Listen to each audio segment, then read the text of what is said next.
Hi Scorpio, welcome po sa ating channel. At ito ang inyong daily gabay tarot reading for April 8, 2025. Please be reminded kung naka-resonate kayo, comment down. Kung hindi kayo naka-resonate, ibigay niyo po sa iba kasi general reading po ito. This is for you Scorpio ngayong April 8, 2025.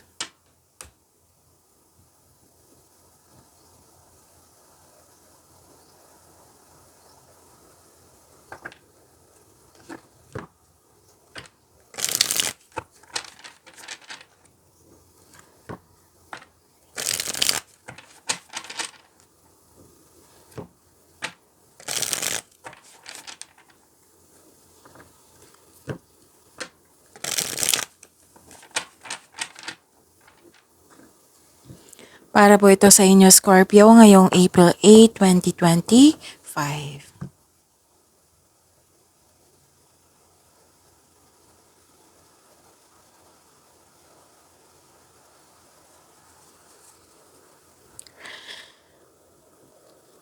Maraming salamat po sa inyong patuloy na suporta at maraming salamat din po sa mga hindi nag-skip ng ads. Gamitin ang reading na ito bilang gabay lamang sa mga hindi pa nag-subscribe. Subscribe na po kayo at click bell notification para malaman nyo na may bago tayong video. Para sa mga gusto magpa-reading po, may lumabas dyan sa screen nyo ngayon. Panoorin nyo po at sundin ang instruction.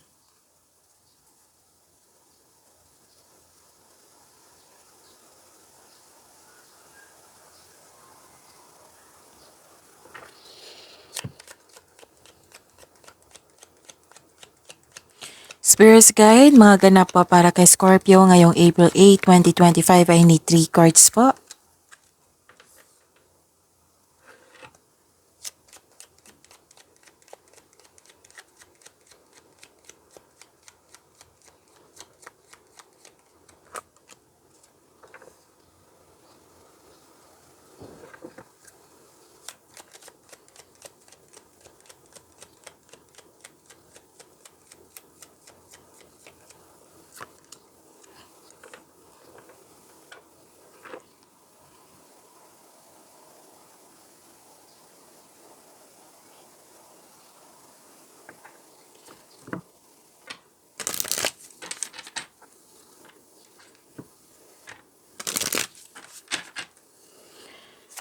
Spirits Guide, Angels, Archangels, Guardian Angels, message siya pa para kay Scorpio ngayong April 8, 2025 ay need 2 cards po.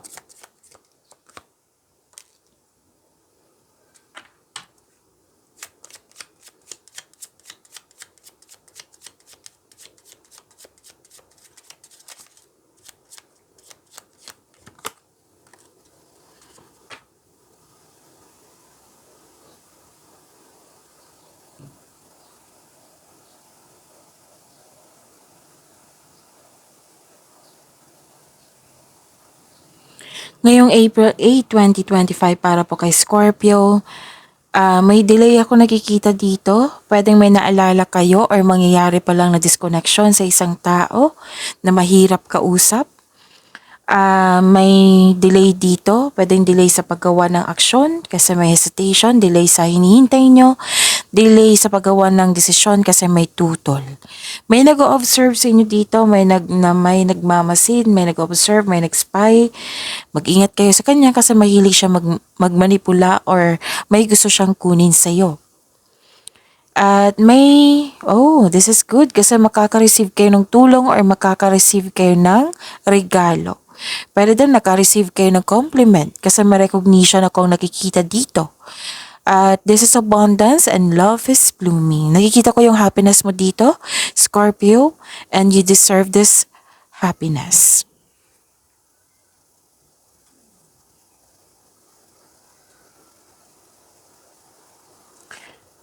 Message po, coins or small shiny objects may have been put in your path to draw your attention to important signs from the angels. Look around. Angels are often felt but not seen. You might experience a cold, tingly feeling on your skin or on the back of your neck. Fear not, this is the angels drawing close to you.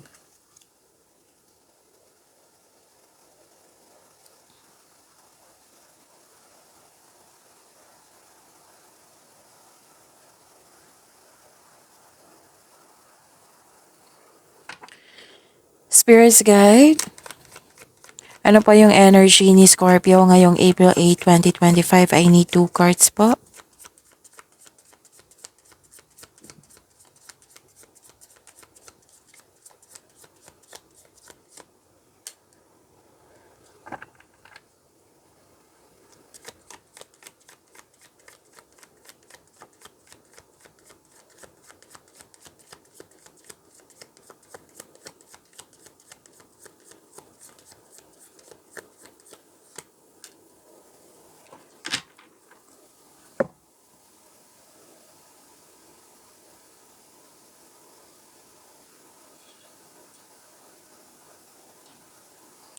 Kung may narinig kayo or may nakita kayong repeating message, meaning to say pinupush ng cards nyo yan kasi ang ilan sa inyo hindi pa binigyan ng atensyon.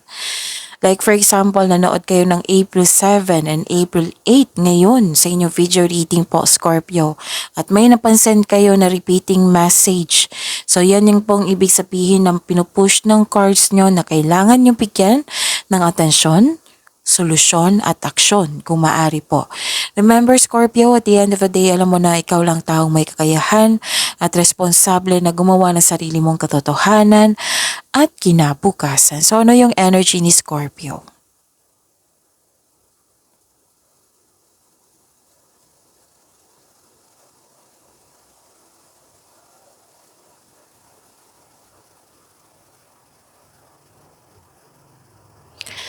Wow, ang ganda.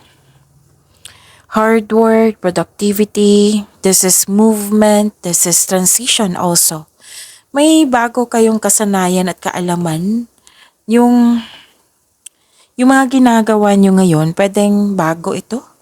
Or this cards reminds you na kapag ginawa mo ang gusto mo, mamahalin mo ang ginagawa mo.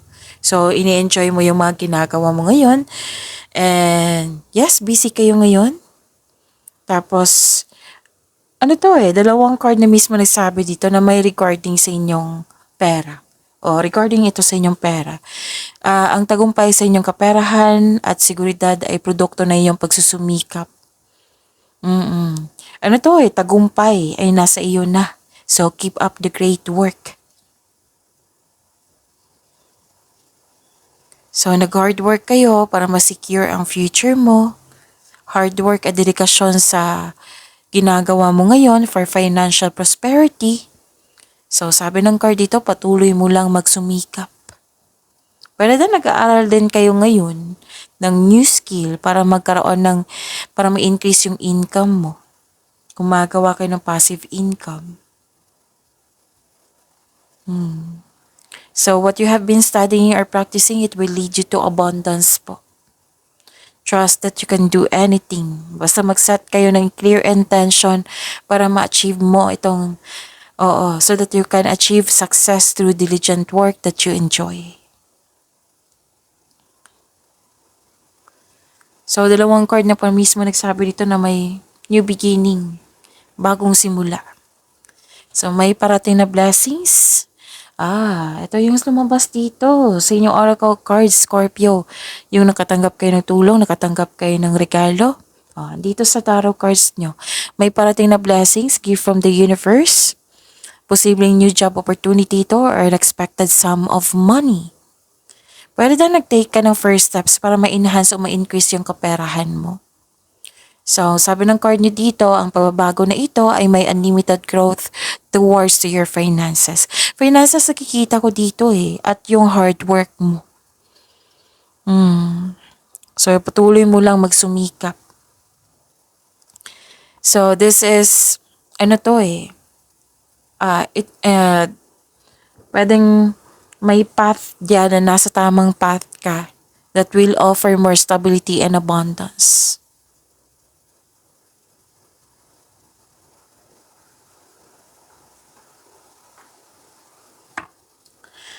Spirits Guide, Career and Money po ni Scorpio ngayong April 8, 2025. I need 2 cards po.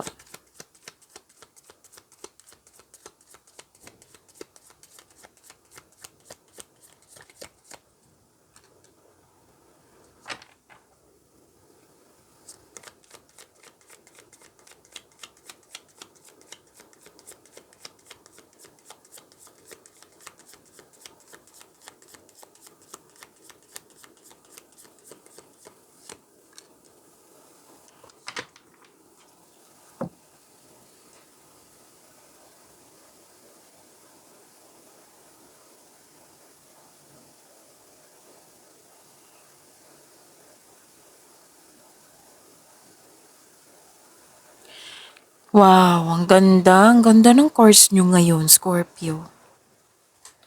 Kitang-kita ko yung happiness mo dito na lumabas din siya sa oracle cards niyo at dito sa tarot cards niyo, sa career and money niyo. Happiness and fulfillment. Completion of cycle nakikita ko dito at pagkakasundo. Granted yung manifestation mo, fulfillment sa pangarap, may kasiyahan at kagalakan sa mga bagay ukol sa pamilya at kaibigan. So this card focuses on achievement of a level of love at success na nagbibigay sa iyo ng katahimikan, satisfaction at pasasalamat. Success in workplace and home. I-acknowledge mo ang nagbibigay ng suporta sa iyo galing sa inyong mga kasamahan dyan. Pwedeng pamilya mo ito kasi grupo ng tao dito. Pwede din grupo ng tao na kasamahan mo dyan sa trabaho. Kung ikaw ay may balak mag-change ng career or magtayo ng negosyo, know that you have the very supportive friends and family. Very supportive yung grupo ng tao. So, claim these messages. Itong completion of cycle nito. Pagkakasundo ng grupo ng tao. Fulfillment sa pangarap. Granted yung manifestation nyo. And happiness. Yan yung i-claim nyo. Scorpio, ang ganda ng course nyo, Scorpio.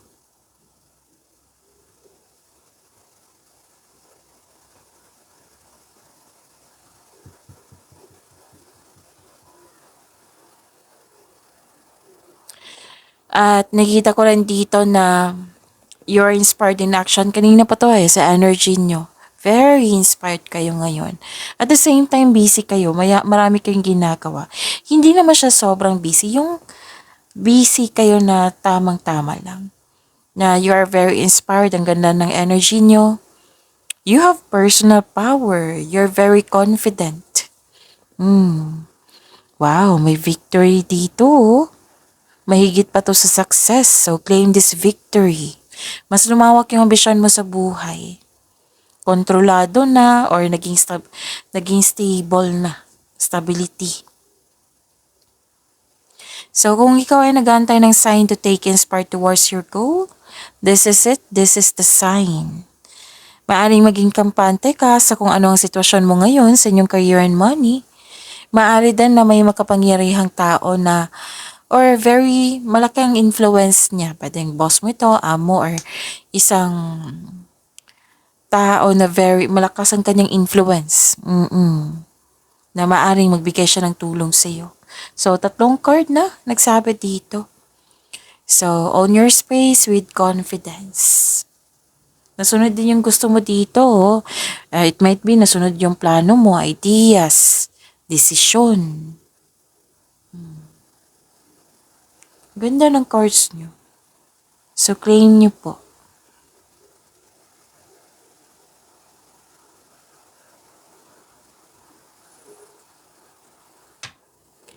Spirits Guide. Love, life, self-love, partnership, and romance ni Scorpio ngayong April 8, 2025.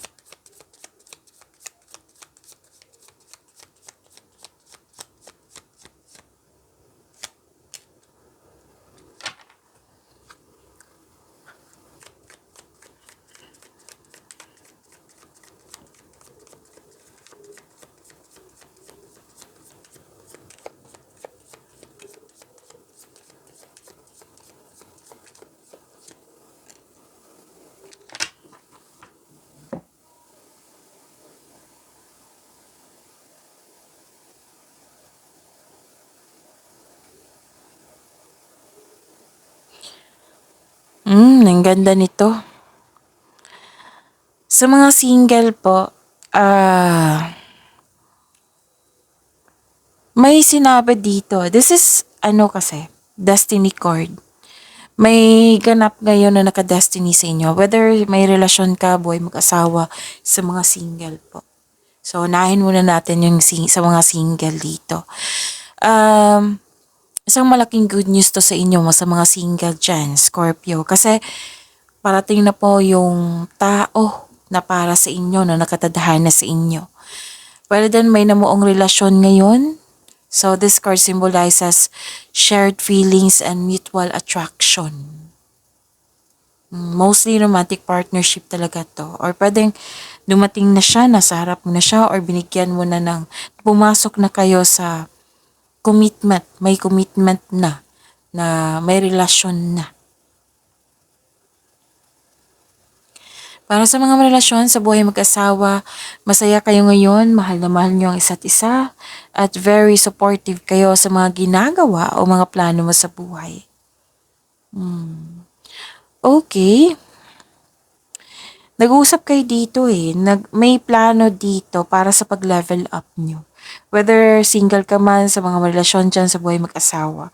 Basta may dito, nagplano kayo para sa ikakabuti nyo sa pag-level up ito. Basta ang advice ng card dito, planuhin ng mabuti at sipagan sa araw-araw. Maging attentive, huwag magpabaya.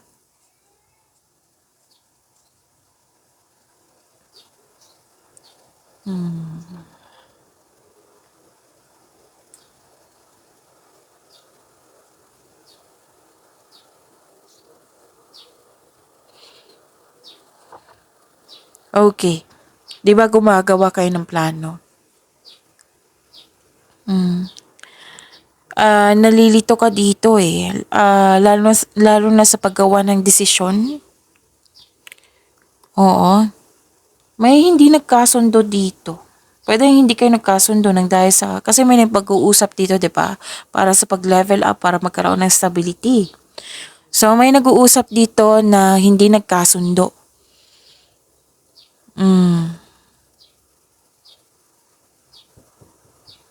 So, hindi nagkaroon ng balanse. Pwede din naging dependent yung isang tao sa iyo. Like for example, nasa iyo na lahat yung responsibilidad na instead na magtutulungan kayo, naging dependent siya sa iyo.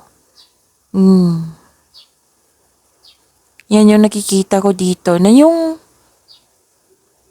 parang na-spoiled to. Oo, parang na-spoiled po ito. So pag-usapan nyo, para ma-fix ito, kasi hindi na naging balanse Pwedeng nahihirapan ka na. Oo, kailangan yung pag-usapan to.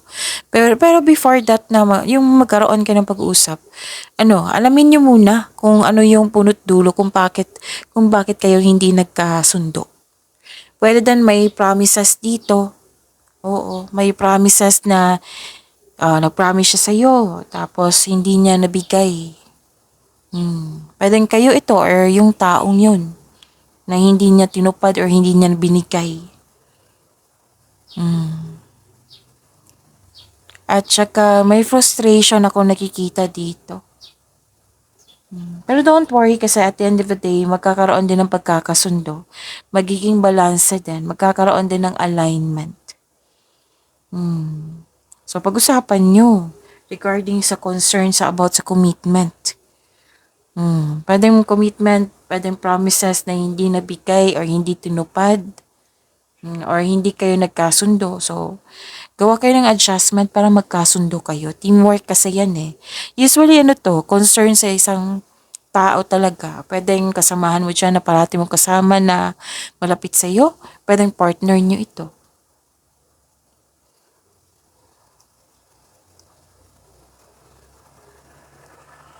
Okay? So, nakikita ko talaga dito, lalo na sa mga single dito.